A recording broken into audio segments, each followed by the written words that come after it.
अव्यक्त वाणी में ज्ञान मिक्स है, वेद में भी ज्ञान मिक्स है।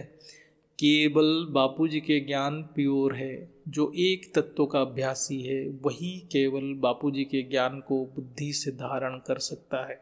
पांचवा प्रश्न की विश्लेषण। ये सृष्टि में मेरा अपना क्या है?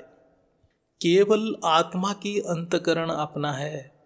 ये आत्मा की अभिन्न अंश है। इसके अलावा और सब कुछ आत्मा से अलग है। शरीर के मृत्यु के बाद भी अंतकरण आत्मा का पीछा नहीं छोड़ता है। आत्मा की यात्रा यानी संकल्प की यात्रा से ही ये अंतकरण बना है। इससे आत्मा अलग हो ही नहीं सकता है, इसलिए ये आत्मा की अपना है।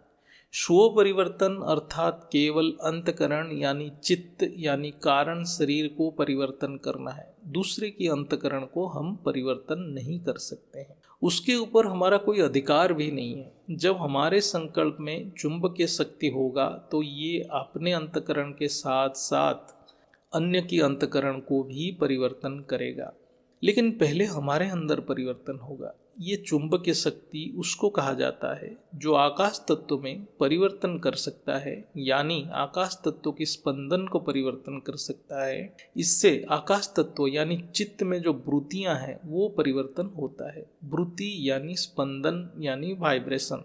आत्मा की अंग है मन बुद्धि संस्कार। ये तीनों को गहराई से समझने के अलावा कोई आत्म स्वरूप बन ही नहीं सकता है। यहाँ समझना अर्थात डायरेक्ट बुद्धि से अंतकरण में देखना, ये बाहर से लगता है आसान, लेकिन ये ज्ञान की सार है, ये ज्ञान मार्ग है। वेद शास्त्र की समझ के बिना आत्मा स्थूल शरीर में रह के आत्मा अर्थात अपना स्वरूप को समझ नहीं सकता है। धरती के ऊपर केवल वेद शास्त्र ही सूक्ष्म बुद्धि दे सकता है।